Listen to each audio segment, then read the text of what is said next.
बिस्मिल्लाहिर्रहमानिर्रहीम। You are listening to Mohammed Khalil. दोस्तों, क्या हाल चाल है। आज हम जिस टॉपिक के बारे में बात करने जा रहे हैं उनका जो CSS और PMS का हमारा लेक्चर है उसमें है हज़रत मुजद्दद अल-अफ़सानी के बारे में आज हम थोड़ी सी बात करेंगे और इंतहाई मैं आपको इजी वे में आपको बताऊंगा कि ये कौन थे और इनका जो किरदार था वो क्या था। तो सबसे पहले चलते हैं मुजद्दद अल-अफ़सानी की जो बायोग्राफी हिस्ट्री की तरफ। तो इनका जो असल नाम था वो शेख अहमद सरहिंदी था, इनका असल नाम था। और ये जो पैदा हुए ये 26 जून 1564 को अपने जो है सरहिंद में ही पैदा हुए।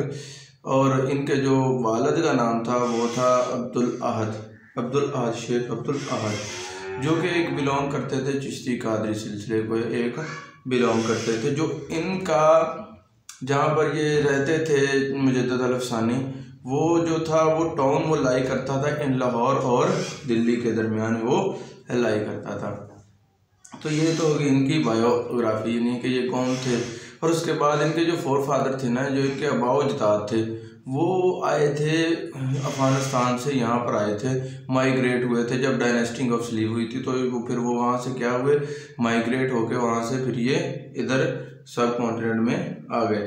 तो इसमें उस वक़्त यहाँ पर एक इस्लामी निज़ाम कायम था और उसके बाद फिर जो बिगाड़ शुरू हुआ तो इन्होंने क्या किया, इन्होंने जो अपनी जो एयरली एजुकेशन जिसमें हमें कहते हैं वो मदारस से हासिल की और इन्होंने जल्दी ही कुरान को हिफ्ज़ कर लिया था। और उसके बाद फिर इन्होंने उसमें जो भी प्रोफेशनल बनने के लिए एक डिग्री, जिस तरह हम किसी में भी स्पेशलिस्ट करते हैं, तो इन्होंने हदीस में की और तफसीर में जो इन्होंने है अपना मास्टर्स किया। और उसके बाद ये फिर आगरा चले गए हायर एजुकेशन के लिए। तो वहाँ पर इन्होंने अपना हायर एजुकेशन के लिए आगरा चले गए। वहाँ पर तो कुछ लोगों से मिले जो कि एक मुगलिया सल्तनत के बहुत ही करीब तर थे और उनसे ये जाके मिले और उनके साथ मिले। फिर उनके बाद इन्होंने हज़रत बकी बिल्ला साहब के साथ जो है उनको, वो बहुत वक्त मशहूर थे, उनके हाथ पर इन्होंने क्या किया, फिर अपना जो निज़ाम है, जो अपना स्टडी का मामला है, वहाँ से इन्होंने फिर शुरू किया। तो ये वो भी सुन्नी है सूफ़ी ऑफ नक्शबंदी ऑर्डर के थे। तो हुआ क्या था इसमें, वो जो ये सजरा नसब है, जाके फिर एक सजरा नसब हज़रत अबू बकर सिद्दीक़ से मिलता था और एक हज़रत अली रज़ी अल्लाह तआला अन्हु से मिलता था। तो ये एक राइटर थे, इन्होंने बहुत सारी बुक्स भी लिखी और रसाले भी लिखे, जिस पर आप जो है अभी नीचे हिस्ट्री में पढ़ेंगे तो आपको बुक और रसाले के बारे में पता चला जाएगा। मैं तो आपको जस्ट बताऊंगा। और उसके बाद जब ये मंजर आम पर आए, वो ये मंजर आम पर किस वक्त आई, उस वक्त आए जब जो अकबर था, जब अकबर था बादशाह बना, तो उसने क्या किया, उसने शादी जो की थी वो हिंदुओं के यहाँ शादी की थी। और उसने ये क्रिश्चियंस और ये मुसलमान और हिंदू और इस तरह के एक दो जो रिलीजन्स थे उन्हें कंबाइन कर एक दीन बनाया, जिसे उसने दीन इलाही का नाम दिया। उस वक़्त भी बहुत से मुल्ला थे जो उनकी हिमायत में थे, जिन्हें हम कह सकते हैं कि वो खाने के लिए जिधर से मिले वहीं पर अपना काम करते हैं। लेकिन बहुत कम लोग होते हैं जो हक़ के ऊपर बोलते हैं और फिर अपना निज़ाम कायम करते हैं। और अल्लाह ताला मेन है, किसी भी सरजमीन पर अल्लाह ताला का निज़ाम कायम होना। अगर किसी सरजमीन पर अल्लाह ताला का निज़ाम कायम हो तो उससे बड़ी तो कोई चीज़ नहीं हो सकती। तो फिर जो दीन इलाही उसने बनाया था, उसने सब जो उधर के लोग थे उन्हों को बताया था। उसमें उसने जो शिक्के रखी थी 10 थी। सबसे पहले तो उसने ये कहा था कि जो गॉड है वो एक ही है सब के लिए, ठीक है। दूसरा उसने कहा था कि जो अकबर है वो यहाँ पर जो गॉड का है वो वज़ीर है, यानी कि ये दूसरा पॉइंट उसने रखा। तीसरा उसमें ये रखा कि जब भी ये फॉलोअर्स, इस रिलीजन्स के फॉलोअर्स आपस में मिलेंगे तो या तो फिर वो कहेंगे अल्लाह अकबर या फिर जल्ला जलालहू कहेंगे। तीसरी बात उसने ये कही, चौथी बात उसने ये कही कि हर आदमी को चाहिए कि अपने फॉलोअर्स की ज़िंदगी में एक मरतबा दावत ज़रूर करे। और जो उसके बाद उसने कहा कि जो इसकी जो छठा रूल था, उसने कहा no follower is allowed to eat meat, किसी को गोश्त खाने की इजाज़त नहीं थी। और इसने कहा जो लोअर कास्ट लोग हैं उनके साथ नफ़रत की जाए। और उसके बाद जो मैरिज है वो इमेच्योर और ओल्ड वुमेन से इसने अलाउड की इजाज़त नहीं थी। और उसने कहा कि the sun will be worshipped.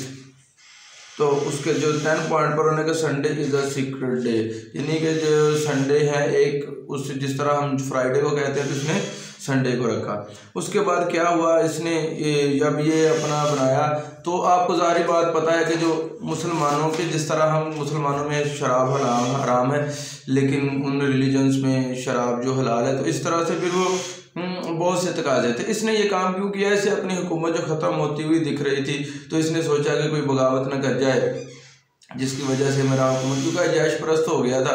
जब कोई इंसान जैशी में चला जाता है फिर वो ये नहीं देखता कि दीन इस्लाम का कितना नुकसान हो रहा है, फिर अल्लाह ताला कोई ना कोई आदमी वहाँ पर भेज देते हैं जो कि ये काम करते हैं कि अल्लाह ताला के दीन को अपनी पॉइंट ऑफ व्यू पे लाते हैं और फिर उसे कायम करके दिखाते हैं और जालिम बादशाह के आगे भी डट जाते हैं।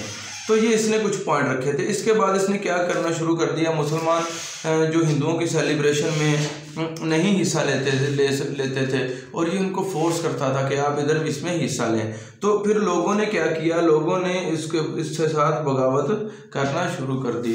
तो इसमें जो सबसे पहले सरफहरिस्त थे मुजद्दद अल-अफ़सानी थे। इसने क्या किया, इसने कहा मुसलमान और हिंदू आपस में शादी कर सकते हैं और टोटली दीन को इसने ख़त्म कर दिया। तो हज़रत मुजद्दद अल-अफ़सानी डिसलाइक्ड अकबर, तो जो इसका रिलीजन्स था उनको ये अकबर को वो डिसलाइक करते थे, पसंद नहीं करते थे। The challenges the Mughal empire his association Akbar his government turn against the Hazrat. तो उस जो अकबर की गवर्नमेंट थी उसने क्या किया, उसने उनके सामने जो था एक उनको नुकसान पहुँचाने की कोशिश की और उन्हें यह समझा कि ये जो हमारी रियासत से हैं बागी हो गए हैं। तो इन्होंने अपनी ज़्यादा जो but he made a life very difficulty for, लेकिन इन्होंने ज़िंदगी में बहुत सारी मुश्किलात भी देखी, लेकिन फिर भी इन्होंने क्या किया, इन्होंने अपना जो था पॉइंट ऑफ व्यू नहीं छोड़ा और उसके ऊपर डटे रहे। उसके बाद इन्होंने क्या किया, ही आप हज़रत मुजद्दद अल-अफ़सानी भी को, तो उसके बाद जब उसकी वफ़ात होगी उसका बेटा जहांगीर आया तो उसने क्या किया, उसने जो है मुजद्दद अल-अफ़सानी को अपने सामने झुकने के लिए कहा, लेकिन उन्होंने इनकार कर दिया। उन्होंने कहा कि जो मुसलमान और जो काफिर हैं वो कभी बराबर नहीं हो सकते, जिस तरह नेक और बद बराबर नहीं हो सकते, पाक और नापाक बराबर नहीं हो सकते, इसी तरह मुसलमान जो है दूसरों के साथ नहीं मिल सकते। इसी वजह से उन्हें जेल में जो है दाखिल कर दिया गया, डिपोर्ट कर दिया गया, जिसकी वजह से वहाँ पर फिर वो रहे। उन्होंने वहाँ पर दीन की तबलीग को करना शुरू कर दिया और लोगों ने काफ़ी जो था उनके हाथ पर बैत करना शुरू कर दी। और फिर एक दिन आया कि उसने जहांगीर ने उसे जेल से रिलीज़ करने के भी ऑर्डर दिए। और जब उसके बाद उसका जो इसमें एक सबसे जो ज़्यादा बात ये थी कि ये अपने पॉइंट ऑफ व्यू के ऊपर खड़े रहे और इन्होंने क्या किया, इन्हें पता था कि जो दीन जो शरीयत है वो कभी भी मिक्सअप नहीं हो सकती। इन्होंने बहुत ज़्यादा जो मुसलमानों को इसके बारे में बताया और इन्होंने इसमें अकबर खानदान ने इसे अजियतें भी दी ने, लेकिन ये अपने पॉइंट ऑफ व्यू से ना हरे। लेकिन जब फिर उसके बाद औरंगज़ेब आया तो औरंगज़ेब ने फिर जो accept the teaching and made the India safe for the Muslim. तो फिर जब औरंगज़ेब आया तो उसके बाद जो मुसलमानों के लिए जो इंडिया हुआ वो फिर सेव हुआ और फिर इसी तरह से जो है अपना निज़ाम जो दीन का निज़ाम स्टार्ट हुआ और दीन इलाही को ख़त्म कर दिया गया। और फिर इस तरह इस्लाम जो इन्होंने जो इस्लाम की हिफाजत की, दीन इलाही को जो इन्होंने ख़त्म किया और अल्लाह ताला की शरीयत को नाफिज किया, तो इस वजह से इन्हें मुजद्दद अल-अफ़सानी का लक़ब दिया गया कि इन्होंने एक कारनामा किया जिसके गिरते हैं शबद शाह सवार ही मैदान जंग में दफल इत्यादि घुटनों के बर चले। अगर इंसान कोई भी मेहनत करता है तो वो अल्लाह ताला उसका अजर उसे दे देता है। अल्लाह ताला ने अगर आप अल्लाह ताला की राह में लड़ते हैं या हम जालिम बादशाह को कहते हैं कि आपने जुल्म किया है तो अल्लाह ताला हमें इस चीज़ का भी अजर देते हैं। तो ये था एक छोटा सा ओवरव्यू पॉइंट ऑफ व्यू जो मैंने आपको बताया। तो तब तक के लिए इजाज़त दीजिएगा, इंशाल्लाह नेक्स्ट वीडियो में मिलेंगे। अल्लाह हाफ़िज़।